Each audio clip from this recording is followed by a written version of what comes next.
Bien, vamos a seguir con algunos temas que estaban programados. En primer lugar, los modelos de santidad. Decíamos que la Santísima Virgen María es, claro, el modelo principal. Su relación con Cristo muestra también la relación de la mujer con el hombre, que no hay que reducir solamente a la relación matrimonial, ni siquiera como modelo, porque, como indicamos hasta aquí, la unión entre las personas y también entre los varones y las mujeres no se da principalmente según la dimensión corporal, sino según la dimensión espiritual. Entonces, la complementariedad también se da aquí en este nivel que es superior, que es espiritual. Lo demás es como un instrumento, es como una ayuda, pero por eso no hay que reducir la relación entre el hombre y la mujer solo al modelo matrimonial, es mucho más amplia, justamente porque no solo es espiritual, sino también sobrenatural. Y esto comienza ya desde la Sagrada Escritura, que nos muestra la relación de la Santísima Virgen María con nuestro Señor Jesucristo desde el principio, ¿no? La Santísima Virgen María concibe el cuerpo de Cristo por obra del Espíritu Santo. Quiere decir que su cuerpo es espiritualizado y el cuerpo de Cristo también. Por eso el cuerpo de Cristo es santo, como el cuerpo de la Virgen es santo. No hay marca del pecado original. Cristo es hombre perfecto y la mujer, la Virgen María, es en cierta medida, en su medida, mujer perfecta, porque no tiene ningún pecado, ni el pecado original, ni los pecados personales, ni los pecados mortales, ni los pecados veniales. No tiene ningún pecado la Santísima Virgen María. Por eso su alma es modelo de acción, porque es madre de Dios, pero también es modelo de contemplación. Dijimos que esto lo encontramos en el documento principal del Concilio Vaticano II, que se denomina Lumen Gentium, o Gentium, según la pronunciación, Constitución dogmática sobre la Iglesia, explica el misterio de la Iglesia. La Iglesia es en Cristo como un sacramento, o sea, signo e instrumento de la unión íntima con Dios y de la unidad de todo el género humano. Ella se propone presentar a sus fieles y a todo el mundo, por eso, con la mayor precisión, su naturaleza y su misión, siguiendo los concilios precedentes. Entonces, sí, en la Sagrada Escritura la relación entre la Iglesia y Cristo está representada en el matrimonio, pero a condición de que este matrimonio se lo entienda en su sentido más perfecto, más espiritual, y entonces no directamente referido a la unión sexual, que en cambio caracteriza el matrimonio como sacramento. Aquí hay un matrimonio espiritual, de manera tal que esta misma relación existe, por ejemplo, entre el alma y Dios.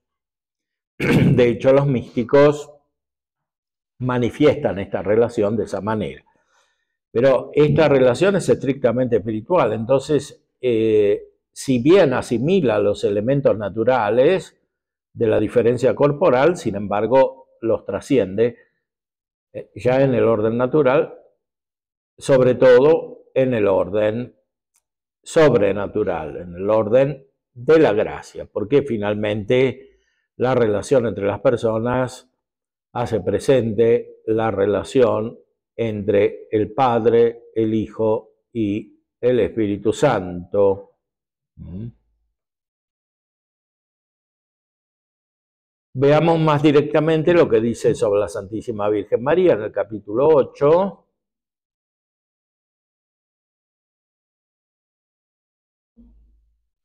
Que es el modelo de toda santidad femenina. Uno solo es nuestro mediador, según la palabra del apóstol.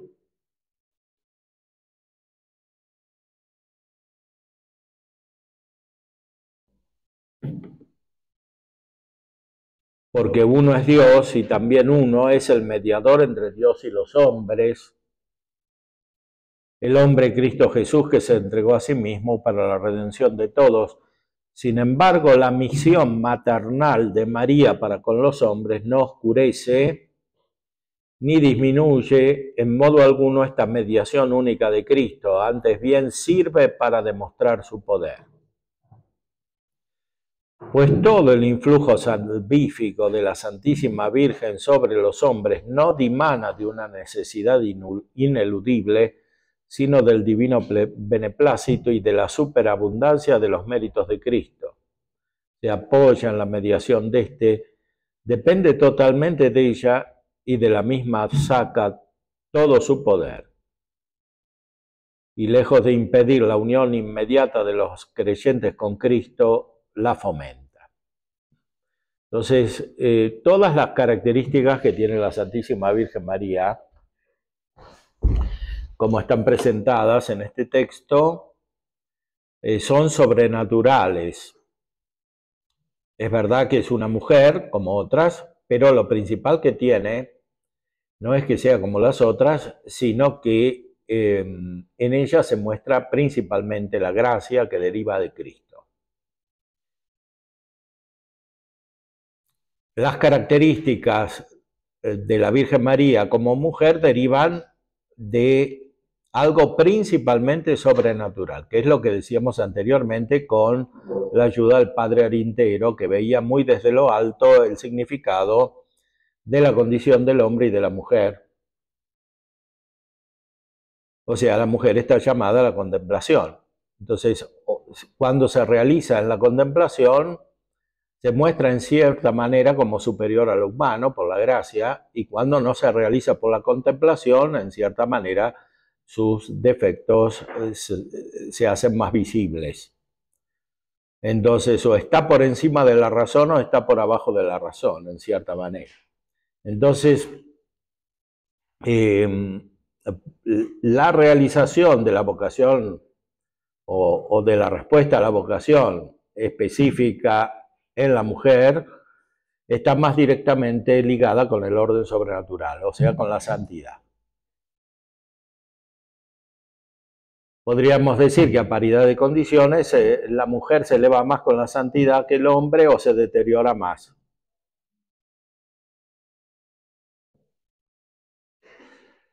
En la Santísima Virgen María conocemos el ejemplo de esta elevación, que tiene repercusiones sobrenaturales, o sea, la unión que la Santísima Virgen tiene con su Hijo, incluso en el orden corporal, porque es la madre, depende de una unión espiritual. Así como decía el Papa Pío XI respecto del matrimonio, que depende de una unión espiritual.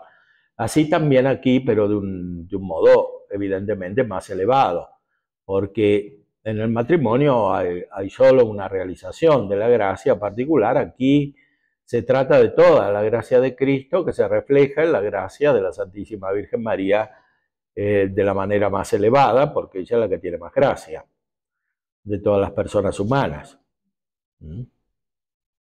Entonces, esa relación, incluso corporal, y todas las demás, afectiva, etcétera, todo eso depende de una relación espiritual, que es la que comienza en la Anunciación.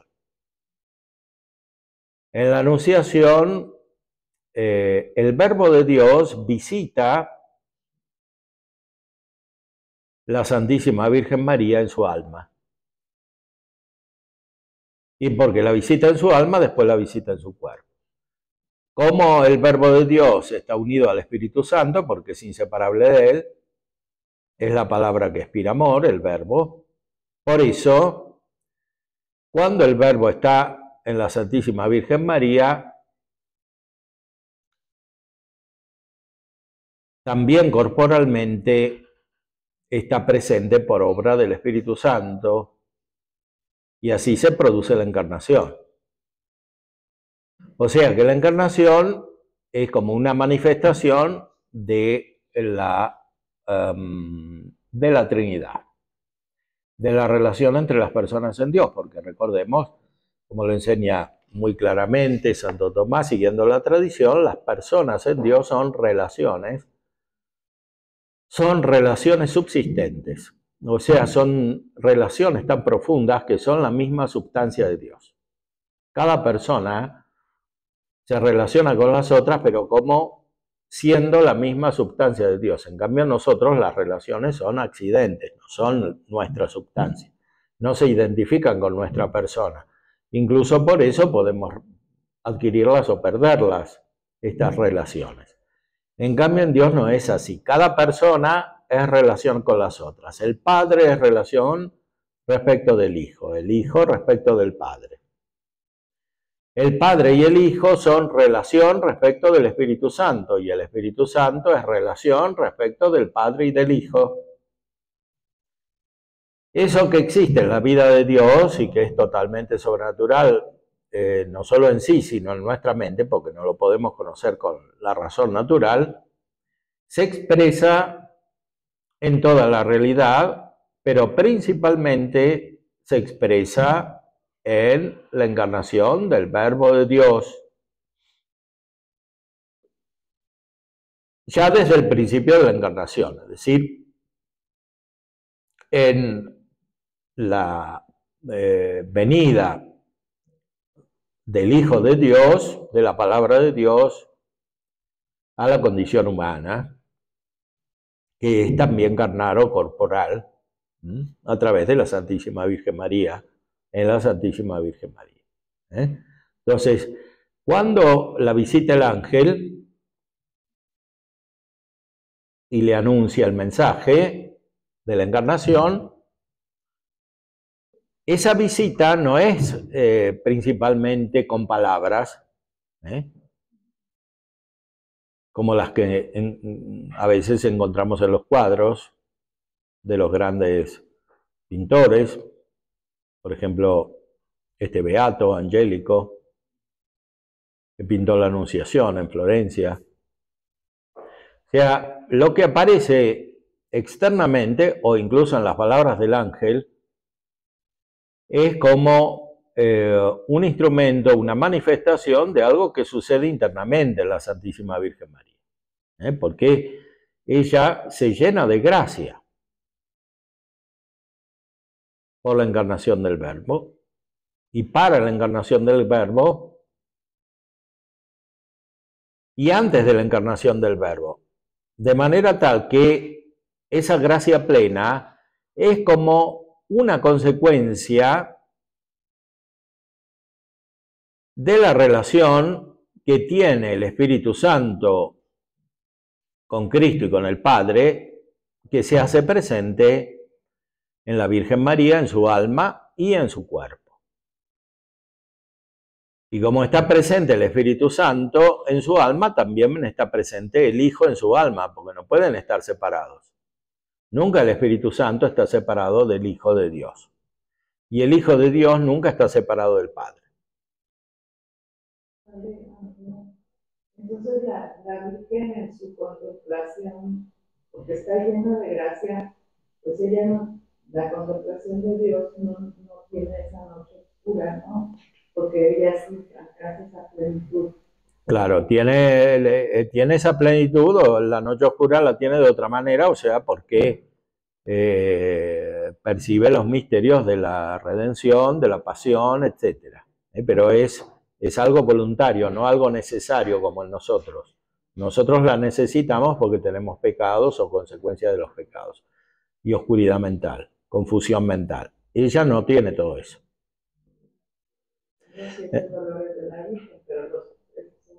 Claro, pero todo eso es asumido voluntariamente en cuanto quiere la pasión de su hijo. Por ejemplo, cuando se pierde el niño o cuando ella dice no conozco varón, esa no puede ser como nochecitas oscuras de que tiene que confiar. Bueno, sí, pero eso más que la noche oscura que la purifica, es la manifestación de un misterio que se le hace presente, porque es verdad que algunos teólogos dicen que tenía la visión beatífica de Dios, pero hay que ver en qué momento la tenía, ¿no? Porque, como ya dijimos, la condición corporal no es compatible directamente con la visión beatífica, ¿eh? Para que eso sea compatible tiene que haber una plenitud de gracia como la de nuestro Señor Jesucristo. Él sí que tenía la visión beatífica de Dios. Y si no hubiera sido porque quería aparecer como todos los demás hombres, se habría presentado siempre glorioso como en la transfiguración. Pero no quiso eso para acercarse voluntariamente, especialmente la pasión. La Santísima Virgen María no es persona divina como nuestro Señor Jesucristo, es persona humana, pero llena de gracia. Entonces, esa gracia, sí, la podía poner en la condición de la visión beatífica, pero también participa de la voluntad de su Hijo de aparecer como los demás hombres, en orden a la salvación. Entonces, esto puede implicar que tenga la fe.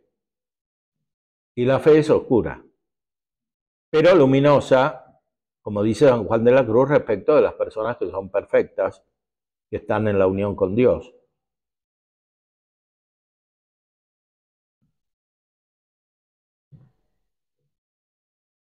Es por eso que a la Virgen se le dice que es corredentora.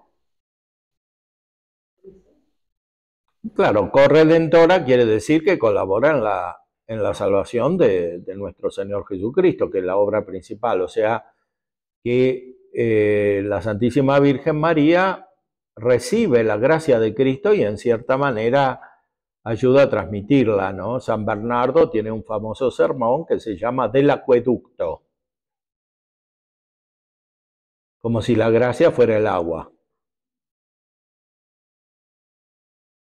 Pero recordemos siempre que son realidades espirituales y que todos estos son símbolos, entonces que no alcanzan perfectamente a manifestar la realidad espiritual, como tampoco la alcanza el matrimonio, según lo que dijimos antes.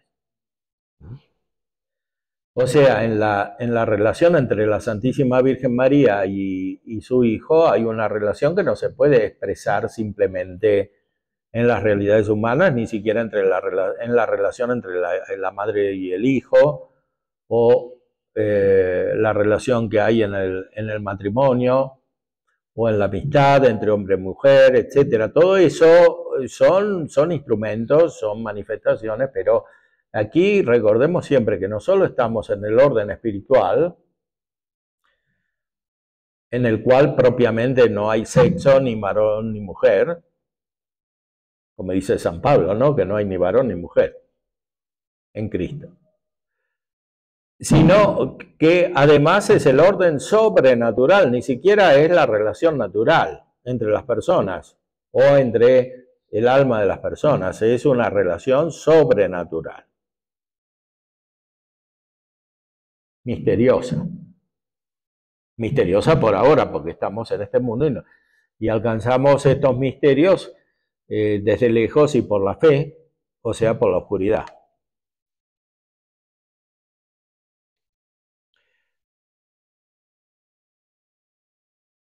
O sea, la Santísima Virgen María, como es alcanzada por la fe, no impide la relación con el Hijo de Dios, que es el centro, el Hijo encarnado, sino que la fomenta. La Santísima Virgen, predestinada desde toda la eternidad como Madre de Dios juntamente con la encarnación del Verbo, por disposición de la divina providencia, fue en la tierra la Madre excelsa del Divino Redentor, compañera singularmente generosa entre todas las demás criaturas y humilde esclava del Señor. Concibiendo a Cristo, engendrándolo, alimentándolo, presentándolo al Padre en el templo, padeciendo con su Hijo cuando moría en la cruz, cooperó en forma enteramente impar a la obra del Salvador con la obediencia, la fe, la esperanza y la ardiente caridad, con el fin de restaurar la vida sobrenatural en las almas. Por eso es nuestra Madre en el orden de la gracia. Cooperación. O sea que obra al mismo tiempo que el Hijo. Esta palabra es más amplia que corredención, porque corredención es un símbolo que indica especialmente una relación con el pecado, o sea que colabora a quitar el pecado. Pero la Virgen no hace solamente esto, sino que colabora en engendrar la vida de la gracia.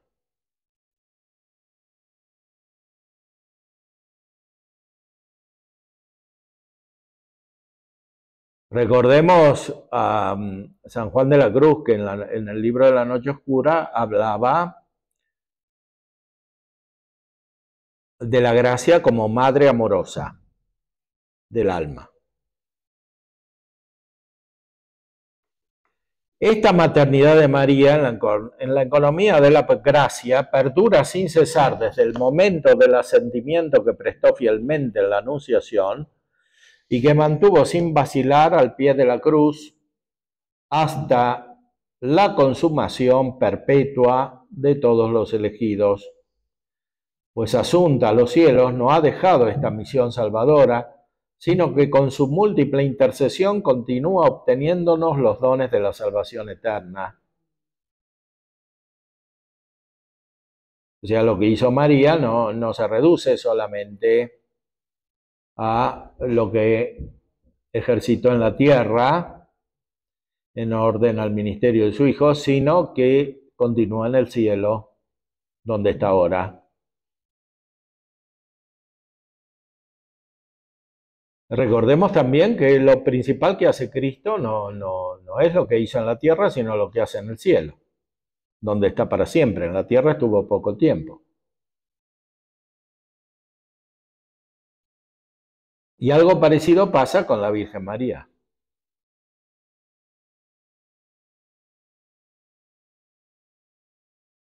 Con su amor materno se cuida de los hermanos de su Hijo que todavía peregrinan y hallan en peligros y ansiedad hasta que sean conducidos a la patria bienaventurada. Por este motivo, la Santísima Virgen es invocada en la Iglesia con los títulos de abogada, auxiliadora, socorro, mediadora, lo cual, sin embargo, ha de entenderse de tal manera que no reste ni añade a la dignidad y eficacia de Cristo, único mediador. Jamás podrá compararse criatura alguna con el Verbo encarnado y redentor, pero así como el sacerdocio de Cristo es participado tanto por los ministros sagrados cuanto por el pueblo fiel de formas diversas, porque todo el pueblo de Dios es sacerdotal, especialmente por los sacramentos del bautismo y de la confirmación, pero además por todo lo que hace el pueblo en la alabanza de Dios, en la liturgia, en la participación en la Eucaristía, y cómo la bondad de Dios se difunde de distintas maneras sobre las criaturas, así también la mediación única del Redentor no excluye sino que suscita en las criaturas diversas clases de cooperación participada de la única fuente. O sea, la Virgen María es el modelo de esta cooperación que tenemos que tener también nosotros, en el orden de la gracia. Y que en cierta manera es más importante que el sacerdocio considerado desde el punto de vista del carácter, o sea, de la instrumentalidad. Porque esta cooperación pertenece a la finalidad, o sea, a la perfección.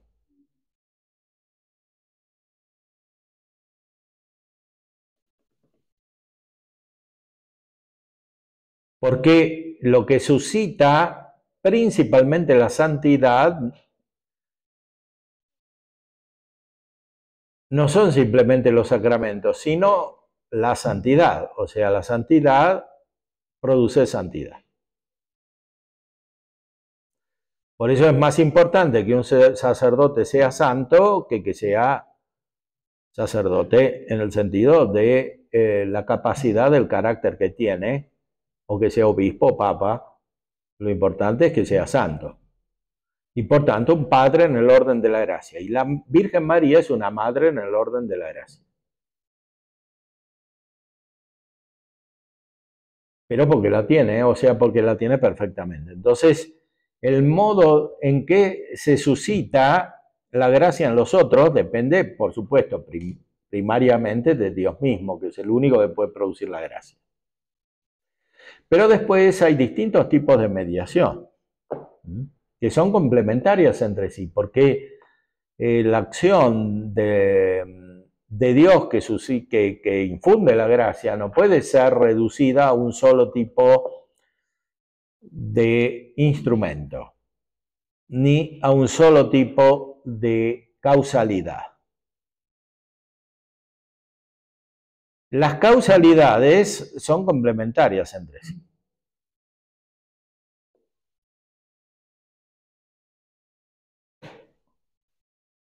Por eso la Santísima Virgen María no fue sacerdote, pero hizo más que los sacerdotes porque tenía más gracia.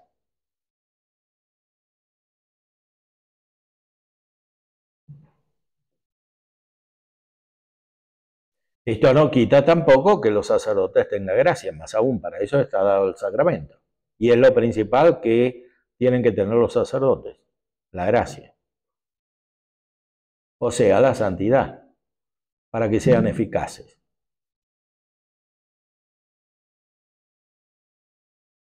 Pero como decía el padre Rentero, a veces no la tienen los sacerdotes, pero la tienen las mujeres. Entonces, se complementa. Pero a veces sí. Y a veces no la tienen las mujeres, pero la tienen los sacerdotes, depende. O sea, es todo misterioso, no tenemos que verlo simplemente desde el punto de vista de la complementación corporal, porque esto ni siquiera nos hace entender la amistad natural, por eso muchos ni siquiera entienden el matrimonio, aparte de la gracia, ¿no? Porque el matrimonio es una unión espiritual, como dijo el Papa Pío XI. Pero aquí es mucho más que eso. Es una complementariedad sobrenatural.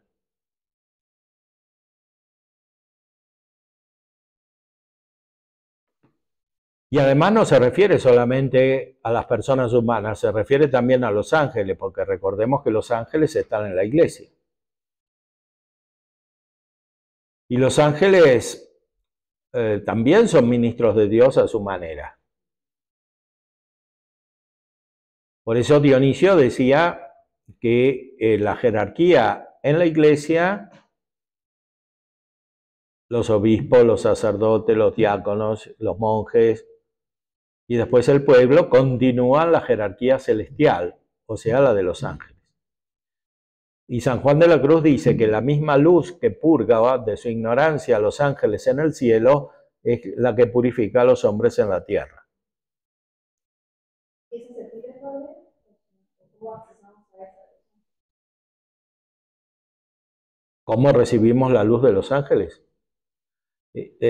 Bueno, la luz de los ángeles es siempre la luz de Dios, que nos llega a través de los ángeles, pero después a través de los sacerdotes, de los obispos y de los sacerdotes.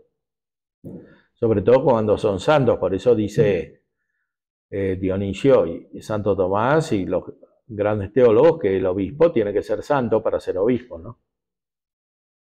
Y el sacerdote tiene que ser iluminado, o sea, contemplativo, antes de ser sacerdote, no después. La teología, padre, que ahorita también es como una moda que, o sea, la luz tiene que darse a través de esta santificación. Sí, claro, por eso no nos llega la luz fuera de la iglesia, donde están los ángeles, y tampoco fuera de los sacramentos, por lo menos deseando los sacramentos. Pero la gracia de los sacerdotes va más allá de su santidad, por hecho de los sacramentos. No, es su santidad. O sea, los sacramentos producen la gracia, pero esa gracia es producida en los que reciben los sacramentos. Pero lo que hacen los sacerdotes no es solamente celebrar los sacramentos. O sea, es tener una perfección espiritual que suscita la perfección espiritual de los hijos, ¿no? Por eso son padres. Y por eso San Juan de la Cruz dice que hay que elegir bien el padre, porque así como es el padre, es el hijo. Porque es una relación espiritual, no es simplemente una relación natural como en la familia. Entonces, es algo, como es espiritual, es libre y la voluntad se va configurando de esa manera. Porque eso es lo propio de la gracia, que sea vida espiritual. Y por tanto, libre e inteligente, consciente. Entonces los ángeles se necesitan purificar. De la ignorancia, porque no ven la Santísima Trinidad por su propia naturaleza. Ninguna criatura puede ver a Dios como es en sí, porque Dios es infinito y las criaturas son creadas finitas, limitadas. Pero entonces, ¿cómo contemplan los ángeles? Porque tienen gracia. ¿Por la gracia? Claro. Incrementa la gracia. No. En nosotros se puede incrementar, en los ángeles no. Los ángeles tienen la gracia que corresponde a su naturaleza. Además, cada ángel es distinto del otro.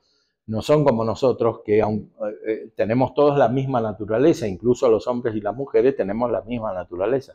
Los ángeles no tienen la misma naturaleza. Hay más diferencia entre los ángeles que entre un hombre y una mujer. Entre cada uno. No son todos iguales. Bueno, tampoco lo son en el orden de la gracia.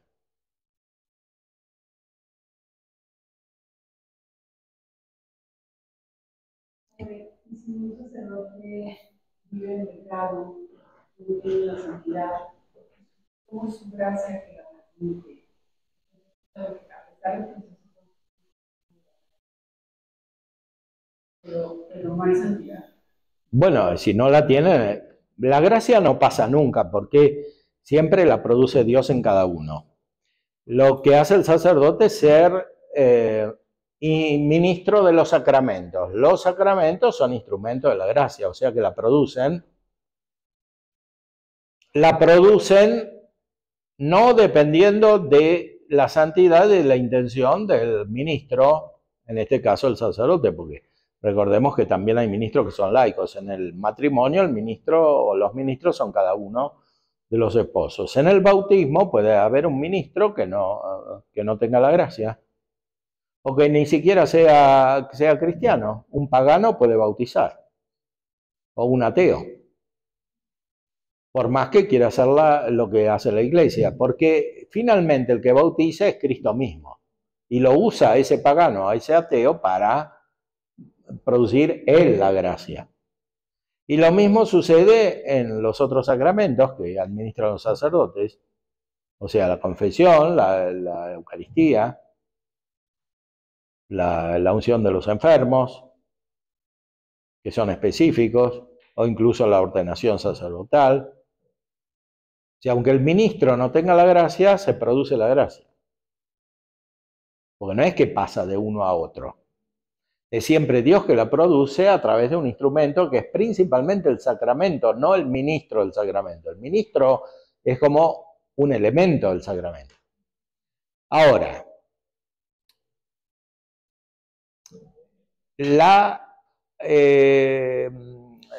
producción de la gracia no se limita a los sacramentos,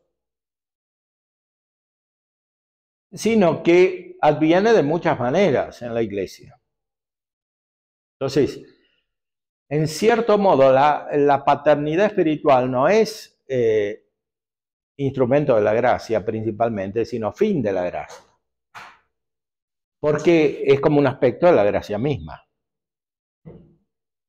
Y como lo que más influye en la producción de las cosas es el fin, que es la causa de las causas, por eso esta perfección influye más que los mismos sacramentos. Aunque no puede existir sin los sacramentos, porque en los sacramentos, finalmente en la Eucaristía está presente Cristo, que es la causa de todo lo demás. Y el Espíritu Santo.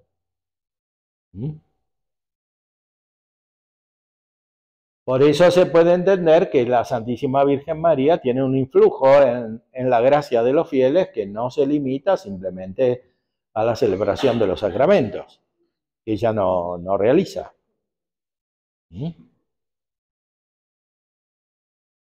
ejemplo, si ella es muy santa y está un sacerdote que nos da un sacramento, no es tan perfecto, la influencia que puede tener ella es mucho mayor que su grado de gracia. En el conjunto de los fieles, eventualmente sí. Pero hay algo que depende del sacramento mismo, que no se produce sin el sacramento, y eso requiere la celebración del sacramento y por tanto el ministerio, si es la Eucaristía, del sacerdote. Y a la gracia no está limitada a los sacramentos, porque los sacramentos son instrumentos, medios, no son el fin.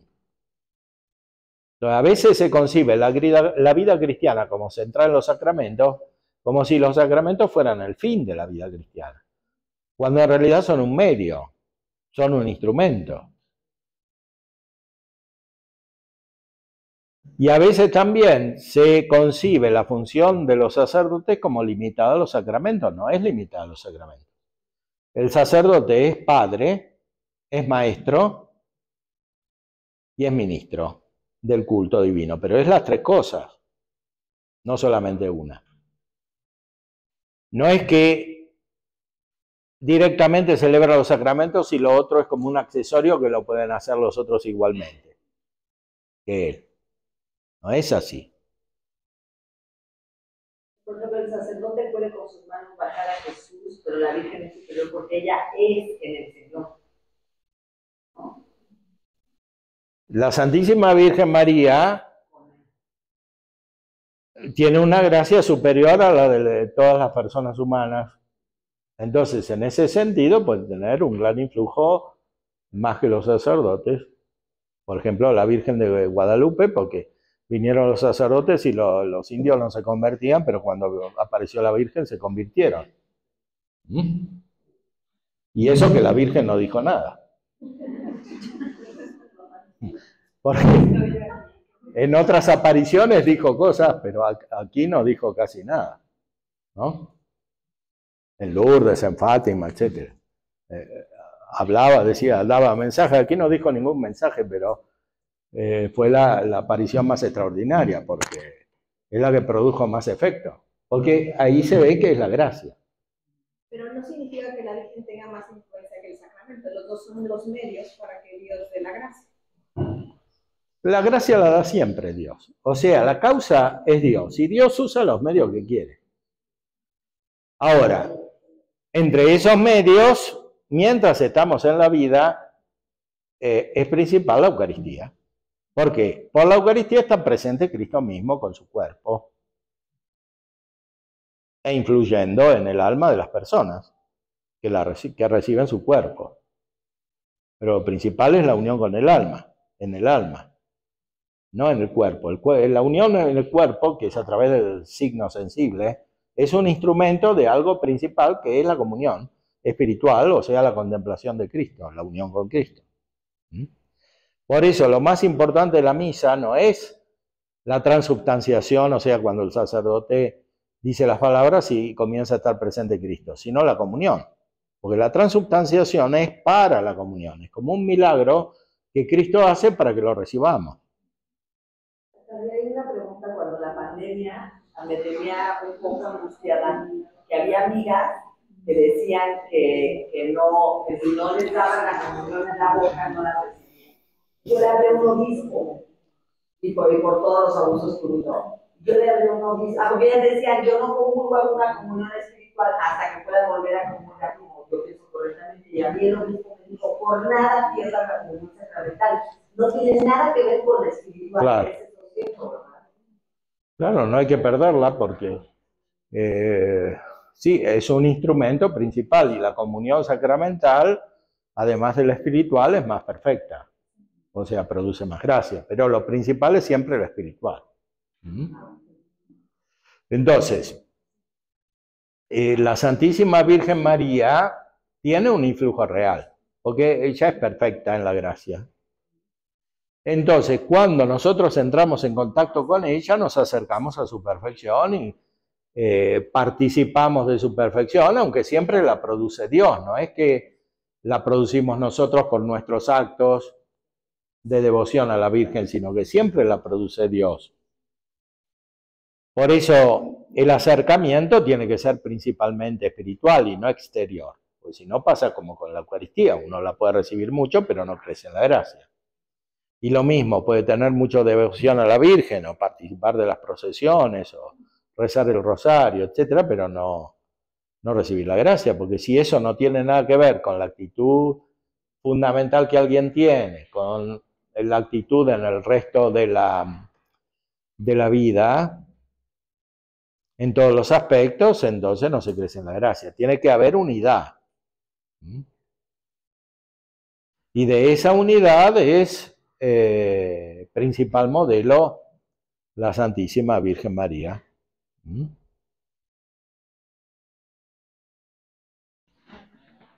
Que es modelo de virgen y de madre, porque era las dos cosas. Y de esposa también, porque era esposa de San José. Pero su eficacia no se reduce a esto.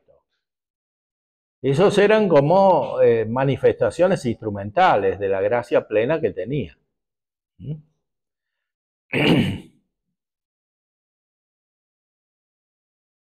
La Iglesia no duda en confesar esta función subordinada de María, la experimenta continuamente y la recomienda a la piedad de los fieles que, apoyados en esta protección maternal, se unen con mayor intimidad al mediador y salvador. Esta experiencia es siempre la experiencia espiritual que tiene diversas modalidades.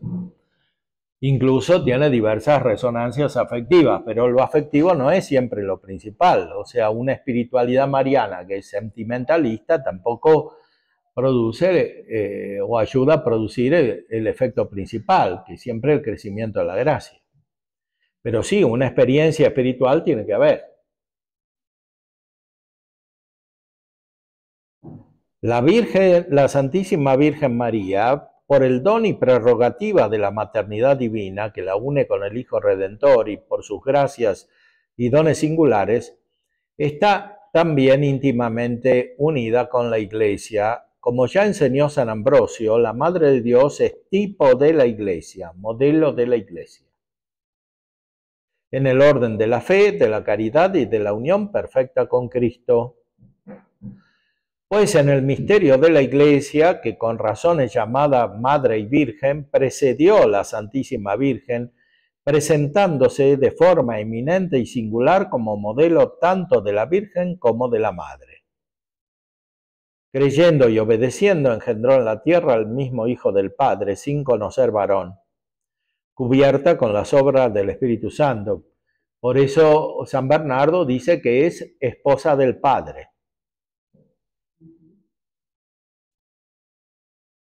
porque engendra al Hijo del Padre,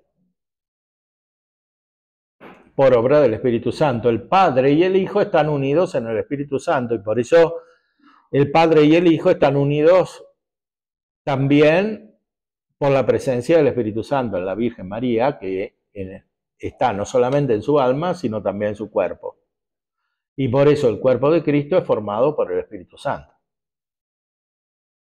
Porque el Espíritu Santo está primero en su alma.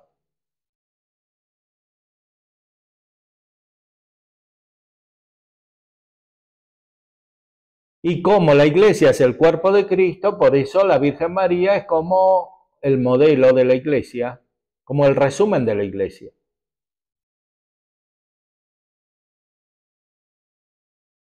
Como una nueva Eva que presta su fe exenta de toda duda, no a la antigua serpiente, sino al mensajero de Dios. Aquí se ve bien la diferencia espiritual, porque Eva, dice aquí, tuvo fe en el demonio, ¿no? Que no es la verdadera fe, claro. Más bien es un pecado contra la fe que hizo Eva. Y por eso después vinieron otros pecados. Y tuvo mal influjo sobre Adán, que es el que hizo el pecado original, como cabeza de la humanidad. Bueno, la Virgen María hace lo contrario, o sea, tiene la verdadera fe. Y por eso tiene el buen influjo sobre la humanidad, que es el cuerpo de su Hijo. No solo engendra el Hijo humanamente, sino que también, de algún modo, engendra la iglesia. Por eso decimos que es madre de la iglesia. Dio a luz al Hijo, a quien Dios constituyó primogénito entre muchos hermanos. Esto es los fieles, a cuya generación y educación coopera con amor materno.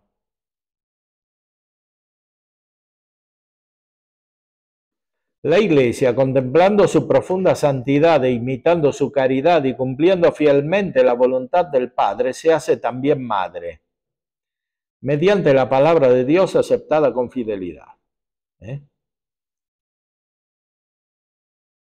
Entonces, las mujeres ayudan a que la Iglesia sea madre. Pero la ayudan si son madres en el sentido de la gracia, como la Virgen.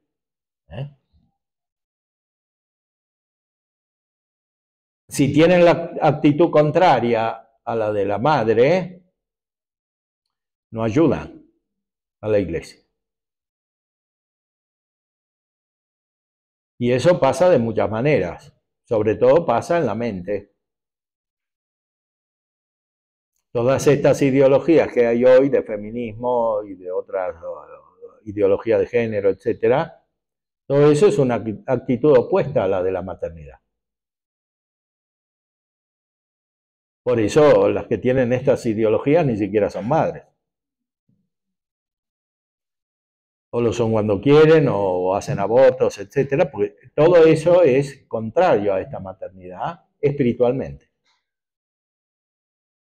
O sea, es participar espiritualmente de la experiencia de Eva, no de María, que se puso a hablar con el demonio.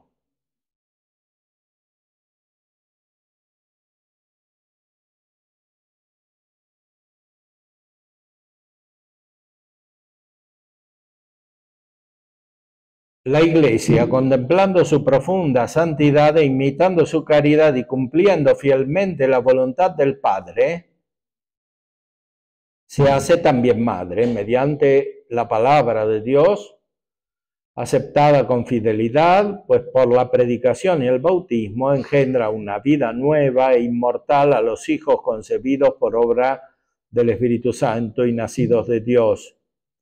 Es igualmente virgen que guarda pura e íntegramente la fe prometida al esposo y a imitación de la madre de su Señor por la virtud del Espíritu Santo conserva virginalmente una fe íntegra, una esperanza sólida y una caridad sincera. O sea que lo que es la Santísima Virgen como madre se expresa de modo completo en la Iglesia. Y dentro de la Iglesia, de modo parcial, limitado, en cada una de las funciones o de respuestas a la vocación que hay en la Iglesia. Por ejemplo, a la maternidad, el matrimonio o a la virginidad en la consagración. Pero nada expresa totalmente la maternidad de María. Porque es algo superior y tampoco puede ser expresado de modo humano y menos todavía corporal. O sea, siempre en la teología la mirada es desde lo alto hacia lo bajo, no al revés. No es que mirando el matrimonio después vamos subiendo y llegamos a Dios, es que llegamos a la relación entre Cristo y la Iglesia. Es más bien al revés, como hay que pensar. O sea, desde arriba.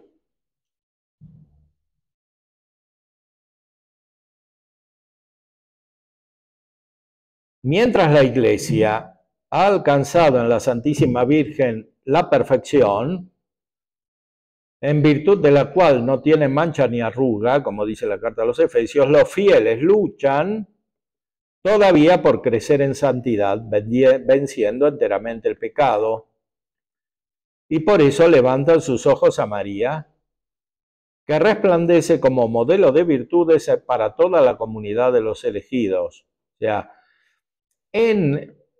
nosotros en el credo decimos que la Iglesia es santa. Creo en la Iglesia una santa católica apostólica. Entonces, la Iglesia ya es santa, María es santa.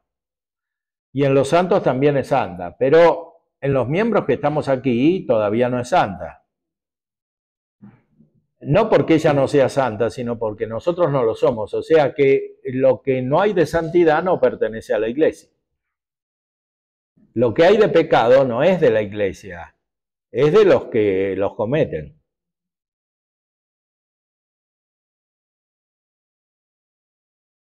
Y por eso fundamentalmente la Iglesia no tiene por qué pedir perdón por los pecados de sus miembros. Porque si no parece que ella tiene pecado, pero no tiene.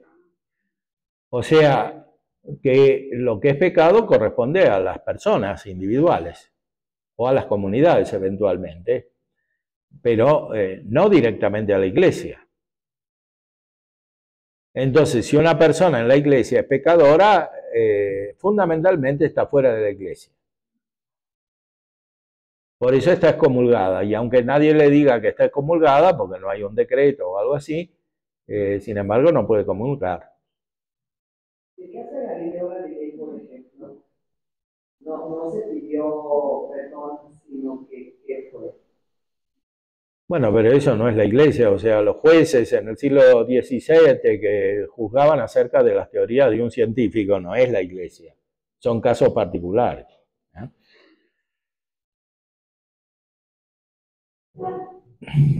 La Iglesia,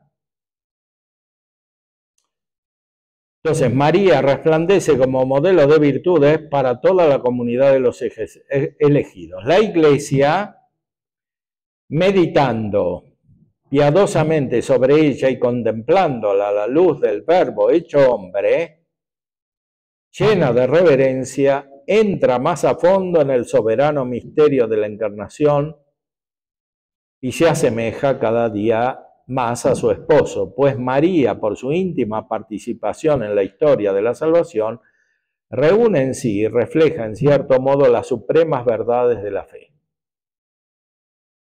Bueno, esto es muy importante, o sea, no solo se trata del amor a María, no solo se trata de su intercesión, sino que en la Virgen María vemos como el resumen de las verdades de la fe, porque el misterio de la encarnación del Verbo es expresión del misterio de la Trinidad y en María se cumple el propio misterio de la encarnación del Verbo. Y por tanto, de la Iglesia, María es como la realización perfecta de la Iglesia. Entonces, están unidos los misterios de la fe. Por eso cuando hay herejías respecto de la Virgen María, se pierde la fe en los otros misterios también. Como dice, la iglesia no está hecha por un juicio de pecado. ¿Cómo debe ser? Bueno, es que la iglesia principalmente está hecha por justos, no por pecadores. O sea, los pecadores no están en la iglesia, están imperfectamente. En cuanto tienen algo de gracia, por ejemplo, algo de fe, pero en cuanto tienen pecado, están fuera de la iglesia. Aunque aparentemente estén, porque hacen lo mismo que los demás, pero no están, de verdad. Están excomulgados. Por eso el pecador, en el sentido del pecado mortal, no puede comulgar. Porque si comulga es peor. Y Santo Tomás lo explica respecto de la mentira, de la cual hoy hablábamos, porque es un mentiroso el pecador. O sea, si va y comulga, está diciendo que tiene una santidad que no tiene. O sea, que está unido a los santos y que está unido a la Virgen María y a Cristo y en realidad no está, y él sabe que no está. O sea, se miente a sí mismo y miente a los demás e intenta mentirle a Dios, claro, pero no se puede. Por eso San Pablo dice que el que va y comulga come y bebe su propia condenación. O sea que como la Eucaristía es el pan de los ángeles y nos hace estar en el cielo, a estos que van y comulgan los hace estar en el infierno. O sea que de alguna manera se anticipa el infierno ahí. Y a los otros se les anticipa el cielo.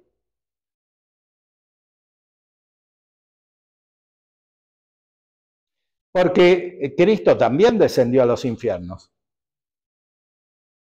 Pero no para liberar a los condenados, sino para hacerles ver que estaban justamente condenados.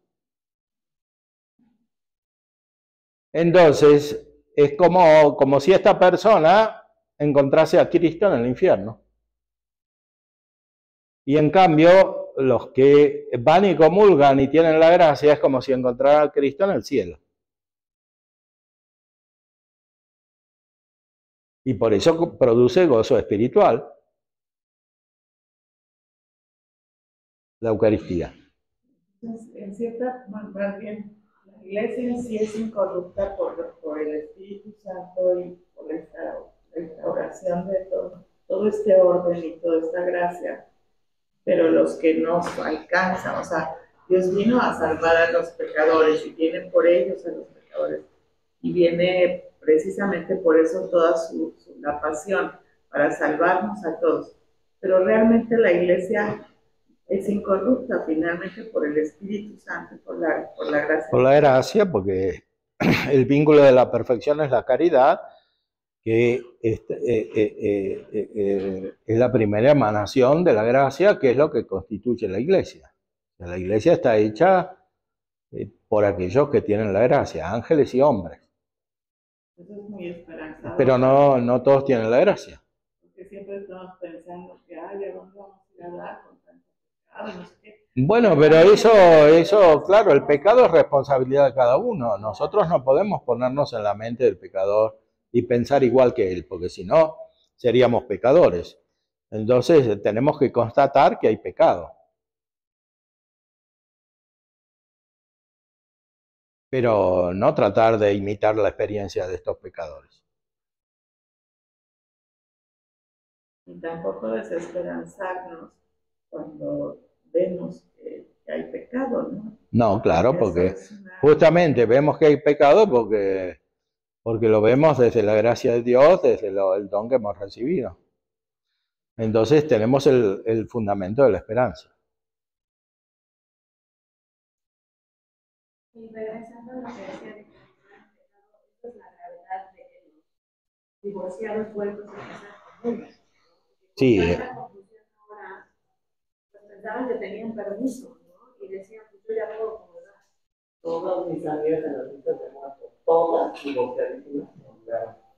Bueno. Y esa es la gravedad, ¿no? Por ignorarse lo que sea, ¿no? Claro, pero, bueno, pero eso ignorancia no solo respecto a la Eucaristía, sino respecto de toda la vida cristiana. Porque si van y comulgan es porque se dan cuenta de que ahí está la verdad, o si no, no irían, ¿no? Los ateos y otros no van.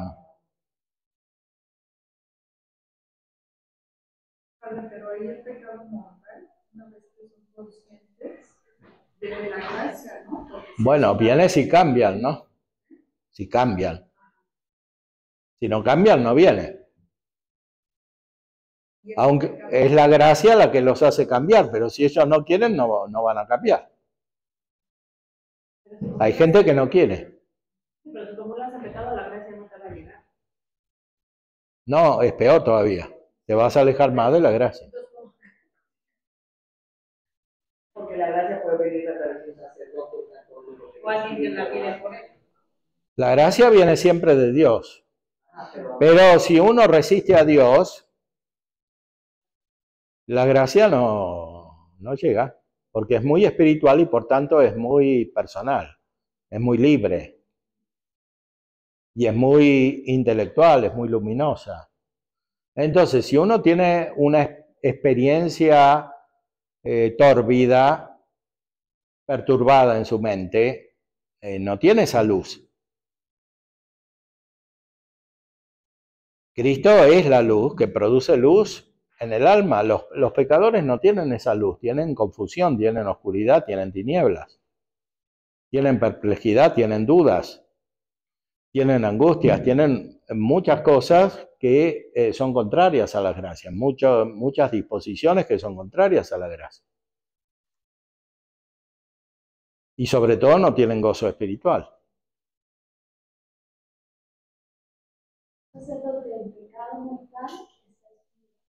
Claro, desde el punto de vista esencial, sí.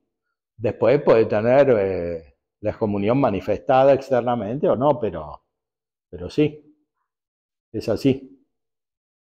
¿Qué pasa con él si está comulgando en la misa? Y bueno, vive en pecado y comete otros pecados, y eso repercute finalmente en el bien de los fieles, ¿no? O sea que no reciban el bien. ¿Se arrastra las almas? Bueno, en cuanto al sacramento, no, porque el sacramento produce la gracia en las personas que están bien dispuestas. Pero el sacerdote lo único que hace no es solamente celebrar la Eucaristía o los sacramentos, es padre espiritual y es maestro, porque ¿qué va a enseñar ese sacerdote? Y si enseña, va a ser como una teoría abstracta que no toca la vida. Y deja de ser padre. Y a veces, en vez de representar a Dios, representa al demonio, ¿no? Como les decía Jesús a estos fariseos.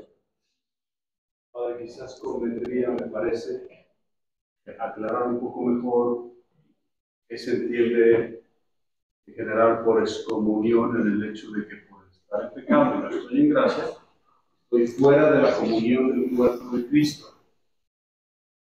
Ellas están entendiendo, me parece, o algunas preguntas vienen desde otra inquietud más concreta, que es la excomunión de facto que hace la Iglesia ante algunos casos de personas, por ejemplo, el obispo de Cuernavaca hace algunos años, no sé si esto sigue en la diócesis de Cuernavaca, pero cuando había otro obispo, declaró que todos los que cometían actos de terror, de matanzas y que se involucraban en el narco, estaban excomulgados. Entonces, distinguir entre lo que es estar excomulgado por un decreto de parte de la Iglesia a nivel canónico jurídico y la excomunión más amplia, que de hecho es la más importante, porque nos excomulgamos nosotros mismos por no estar viviendo en ese momento en comunión con Cristo por el pecado mortal, no porque Dios nos rechace, sino porque nosotros rechazamos a Dios. Nosotros nos alejamos de Él al salirnos de la gracia. Que la gracia es lo que hace el cuerpo de Cristo. ¿Es así, Padre? Sí, sí. Hay pecados muy graves como el aborto que tienen excomunión, late sentencia, que quiere decir automática. O sea, una persona que hace aborto o que colabora en el aborto está excomulgada. Y entonces no puede teóricamente ni siquiera recibir la confesión. Porque no puede recibir los sacramentos, está fuera de la iglesia. Entonces hay que levantarle la excomunión. Ahora los sacerdotes tenemos la facultad de hacer eso siempre, pero es algo distinto. Sí. Bueno, entonces, no sé qué hora es. Muy bien.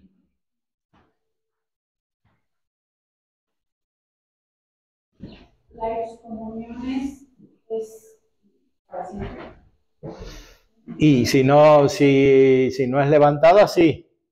Una persona puede volver. Si puede volver, si pide perdón. Primero tiene que pedirle perdón a la iglesia, o sea, tiene que pedirle a la iglesia que le levante la comunión y después tiene que pedir al sacerdote el perdón de los pecados. Normalmente se hacen en la misma confesión. Antes de que el Papa Francisco, al inicio de su pontificado, daba permiso, después se amplió más ese permiso para ya no tener que pedir el permiso profeso. Los sacerdotes, ¿verdad? Al inicio teníamos derecho a perdonar, podíamos perdonar 3 abortos. Yo iba a misiones y pues resulta que ya había perdonado 3 abortos en el último periodo de mi vida de confesor, y me llegaba una persona, yo tenía que decirle, mire, es muy grave lo que ha hecho, porque ahora resulta que el misericordiosismo que ha permeado los últimos años de la iglesia, resulta que ya no puede decir la verdad y las cosas claras como son. Y de hecho nos enseñan a los sacerdotes a decir que sepan la gravedad de lo que ha pasado y que a pesar de eso Dios, si te arrepientes, te quiere perdonar y te puede perdonar. Pero es necesario hacer consciente al pecador, en estos casos tan graves, que tome conciencia de la gravedad de eso, porque la misma culpa se sana en la medida que eres consciente de la gravedad de lo que has hecho. Dorar la píldora, como algunos apostolados de la iglesia, ¿no?, que están trabajando en este tema, están mal enfocados porque no parten de la verdad. Parten solo del misericordiosismo, no de la verdadera misericordia. La misericordia no anula la verdad, ni la justicia, que van juntas siempre. Entonces, tú perdonabas y te decías, mire, la cosa es muy grave, de hecho tengo que pedir un permiso que viene de Roma, hay que pedirlo a través del obispo local, pero le pido que vuelva en 2 semanas. Yo regreso aquí al pueblo y con mucho gusto, veo que usted está realmente arrepentida, aproveche para hacer penitencia estas 2 semanas, ya perdón, seguramente le dan el permiso, pero tengo que pedirlo porque eso que pasó es gravísimo. Porque es el homicidio más grave contra el más indefenso, el más inocente, y es un acto injustísimo. Entonces, sí cobraban conciencia, se volvían, te lloraban y todo, pero después volvían y tú volvías para perdonarlos, perdonarlas, perdonarlos. Tanto comete el aborto la persona, la mamá, como todo lo que son el médico que practica el aborto, los enfermeros y asistentes que colaboran con el aborto, el novio que hizo que abortara en la convención, todos ellos son culpables. En diverso grado, pero gravemente culpables todos. Entonces, hay pecados que aunque la praxis, ¿verdad?, de la penitenciaría en Roma ha dado ciertos permisos últimamente, a ver que tristemente es tan generalizado, por ejemplo, el tema del aborto, que ha habido como más oportunidad para que no tuviéramos que decirle a una persona, mira, no puedo hacerlo, pero vente entonces, porque no sabemos si va a volver. Entonces ha habido ciertas prácticas, en común acuerdo con los obispos locales, la última autoridad de la legalidad, para hacer estas cosas. Pero hay otros pecados, ¿no?, que no los puede perdonar más que la Santa Sede. Por ejemplo, absolver al cómplice del 6º mandamiento de la confesión. Violar el sigilio, gravísimo, porque los pecados pertenecen a Dios, no al cura. Y a veces cometemos errores gravísimos los sacerdotes por imprudencia y empezamos a hablar en la predicación de cosas que hemos escuchado en confesión. Por eso decíamos, Señor de Magistris, lo que tú escuchas aquí ya salió por acá. Porque los pecados, con arrepentimiento, son la materia de la confesión y son de Dios, no te pertenecen, pertenecen a Dios, al alma y a Dios. Es más, al alma ya no, porque el alma ya nos dejó en la espalda de Cristo, en la confesión. O, por ejemplo, atentar contra la vida del Papa. Solo el Papa te puede perdonar. Y vean la grandeza de Juan Pablo II. Que siendo un tipo iluminado, musulmán, no practicante, terminó loco, ¿qué hizo este grande hombre de la misericordia? Él es el Papa de la misericordia, pero de la misericordia con la verdad y la justicia. ¿Y qué hizo? fue a ofrecerle su perdón. Esa es la grandeza de San Juan Pablo II. No solo en lo que nos iluminó como filósofo, teólogo y místico, y poeta, tiene 220 poesías, sino como un verdadero sacerdote, modelo sacerdotal, padre, defensor de la fe, que nunca anduvo con cosas claroscuras. Digo siempre la verdad en todas partes. Aunque le sacaban postres con cara de cerdo en Holanda, pero decía la verdad del matrimonio entre una mujer, y decía la verdad del aborto, y decía la verdad contra el comunismo de Nicaragua, la misa famosa de Nicaragua, la ciudad de Nicaragua, ¿no? El Salvador, y después también de Chile. Bueno, terminamos entonces este parágrafo.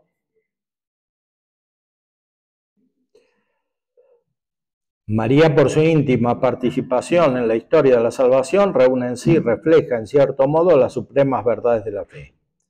Cuando es anunciada y venerada, atrae a los creyentes a su Hijo, a su sacrificio y al amor del Padre. Atrae quiere decir que en ella hay una perfección y los fieles se mueven hacia esa perfección porque la desean naturalmente o sobrenaturalmente. Lo que hace la Virgen María, lo hacemos también nosotros cuando somos perfectos, los santos. Y también los sacerdotes es lo que deberían hacer principalmente. O sea, siendo santos, atraer a los fieles. Pero además de atraerlos, ordenarlos, porque ponen orden en la caridad, como dijimos antes, ¿no? Y ordenan exteriormente la vida de la iglesia, no solo interiormente. Pero también interiormente, porque lo interior está conectado con lo exterior. O sea, la vida espiritual, cuanto más espiritual es más unificada. Entonces lo interior se manifiesta en lo exterior y lo exterior influye sobre lo interior o colabora con lo interior. Bueno, la Virgen María hace eso de una manera excelente.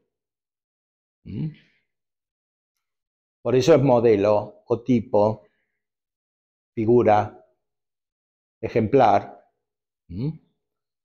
Y todos colaboramos con la santidad de la iglesia, no solo teniendo nuestra propia santidad, sino atrayendo la santidad de los demás, de algún modo.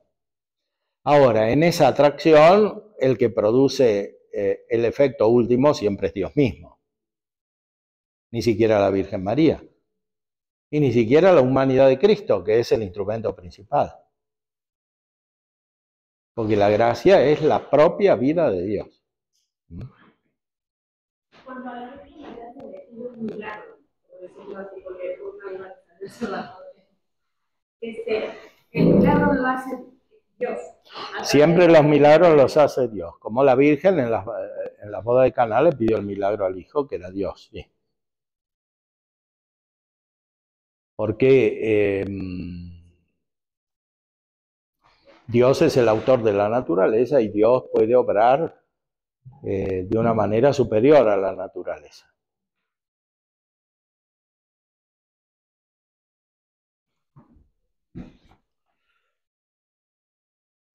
Atrae a los creyentes a su Hijo, a su sacrificio y al amor del Padre. La Iglesia, a su vez, glorificando a Cristo, se hace más semejante a su excelso modelo, progresando continuamente en la fe, en la esperanza y en la caridad.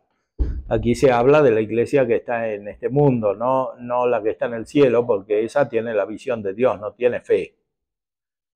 Y tampoco esperanza, en el sentido principal. Tiene caridad, sí, pero no fe, sino la visión beatífica de Dios. Buscando y obedeciendo en todo la voluntad divina. Por eso también la Iglesia, en su labor apostólica, se fija con razón en aquella que engendró a Cristo, concebido del Espíritu Santo y nacido de la Virgen, para que también nazca y crezca por medio de la Iglesia en las almas de los fieles. Que nazca Cristo en las almas de los fieles, porque Cristo nació primero en el alma de la Virgen María, por eso después nació en su cuerpo. Y así también tiene que nacer en las almas de los fieles, para que después nazca en su conducta, o sea, para que toda su persona se configure a Cristo. Entonces, las mujeres tienen una misión especial en este orden, como haciendo presente la maternidad de María por la gracia, o sea, por la perfección y por la santidad. La Virgen fue en su vida ejemplo de aquel amor maternal con que es necesario que estén animados todos aquellos que en la misión de la Iglesia cooperan a la regeneración de los hombres. Y después se refiere a María en su culto,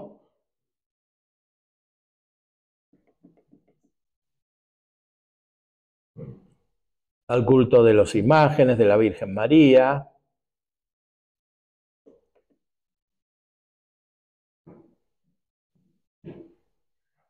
Siempre existió el culto a la Madre de Dios.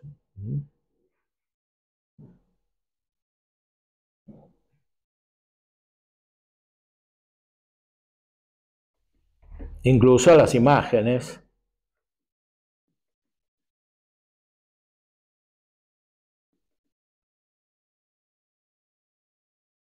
La Madre de Jesús, de la misma manera que glorificada ya en los cielos, en cuerpo y alma, es imagen y principio de la Iglesia, y habrá de tener su cumplimiento en la vida futura, aquí en la tierra precede con su luz al peregrinante pueblo de Dios, como signo de esperanza cierta y de consuelo hasta que llegue el día del Señor. Es motivo de gran gozo y consuelo para este santo concilio el que también entre los hermanos separados no falten quienes tributan el debido honor a la Madre del Señor y del Salvador, especialmente entre los orientales católicos, por supuesto, pero también los orientales que no son católicos, o sea, que son ortodoxos, que concurren con impulso ferviente y ánimo devoto al culto de la siempre Virgen Madre de Dios.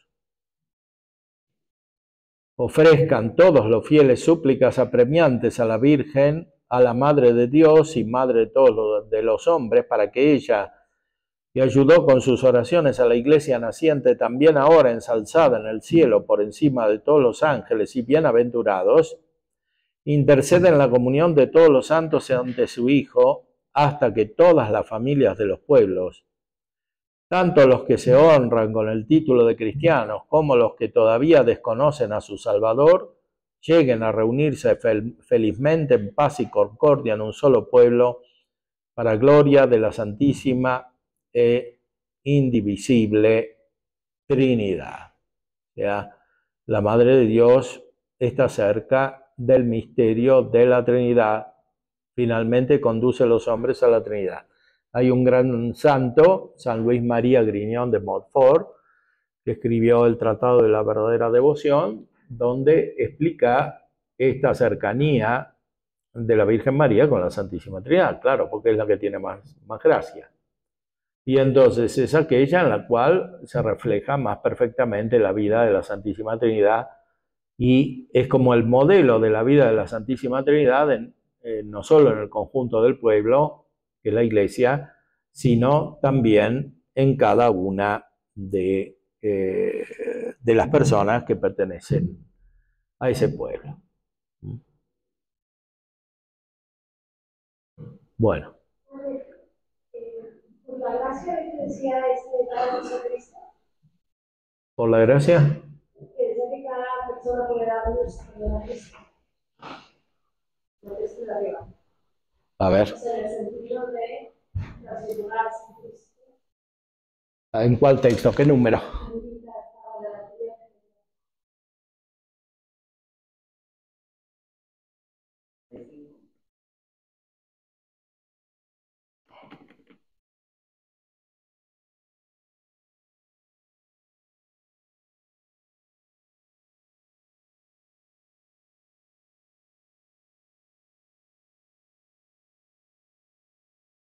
En su labor apostólica, la Iglesia se fija con razón en aquella que engendró a Cristo, concebido del Espíritu Santo y nacido de la Virgen, para que también nazca y crezca por medio de la Iglesia en las almas de los fieles. ¿Eh? Es que Conchita tiene un libro que dice eso, da luz a Cristo. Claro. Mi pregunta es, si los laicos, viendo esto, podemos ver esos otros Cristos como lo que es en el sacramento de ¿o es distinto? Bueno, hay una función sacerdotal que pertenece a todos los laicos también y que se ejercita principalmente en la celebración eucarística. Por eso, con razón, el Concilio Vaticano II dice que tenemos que participar en la celebración eucarística, ¿no? Porque antes también se participaba, pero en la forma antigua de la misa no estaba tan explícito eso porque la gente no decía nada, estaba ahí y miraba o participaba en silencio. Sí, es un ejercicio contemplativo muy bueno, pero ahora se expresa más el hecho de que todo el pueblo es sacerdotal y por eso participa también con palabras en la celebración eucarística, aunque la transubstanciación la produce principalmente la acción ministerial del sacerdote en la consagración, ¿no? Pero además hay que decir que ese sacerdocio se ejercita de otras maneras, que es sobre todo con este ejemplo como el de la Virgen María. Por otra parte, tampoco hay que exagerar con el término sacerdocio. En la Sagrada Escritura está pocas veces, más aún está una sola vez, está solamente en un libro, en la Carta a los Hebreos, referido a Cristo, incluso a Cristo. Solamente ahí se dice que es sacerdote. Porque la función de Cristo no es solamente análoga a la del sacerdocio del Antiguo Testamento, es un nuevo sacerdocio, eso es de otra naturaleza. Y por eso no hay que fijarse solamente en el sacerdocio, porque este término hace pensar en el sacerdocio como existía en los pueblos paganos, como existía en Roma, en Grecia, como existía en Egipto, como existía en el Antiguo Testamento, pero el sacerdocio de Cristo es de otra naturaleza, no es lo mismo. Y por eso el sacerdocio de Cristo se ejercita principalmente en el cielo, no en la tierra. En la tierra se ejercita algo del sacerdocio de Cristo, que es la celebración eucarística y de los otros sacramentos, pero no todo el sacerdocio de Cristo. La acción de Cristo en el cielo se ejercita de muchas otras maneras. No solo por lo que hace la Santísima Virgen María, sino también por lo que hacemos nosotros cuando somos santos. Y también las mujeres. Por eso las mujeres tienen que ser santas para ejercitar su influjo. Y los sacerdotes también, porque esto es para todos. Pero si las mujeres no son santas, parece que ser santo es solamente ser sacerdote. Y en cambio, la santidad es el fin de este sacerdocio ministerial como culto de los sacramentos, es el fin. Y por eso el hecho de que las mujeres no sean sacerdotisas hace recordar a toda la Iglesia que lo principal no es el sacerdocio ministerial, sino la santidad. Y que finalmente en el mismo sacerdote tiene más influjo la santidad que el ejercicio del ministerio. O sea, porque el sacerdote engendra las almas porque es padre espiritual, porque tiene santidad, no porque simplemente celebra los sacramentos. Porque puede celebrarlos si se produce el efecto contrario, ¿no? Si no es padre en la comunidad. O maestro, porque tiene que enseñar la verdad en nombre de Cristo. Pero ¿qué verdad? No lo que se le ocurre a él. O sea, la verdad que está en la mente de Cristo.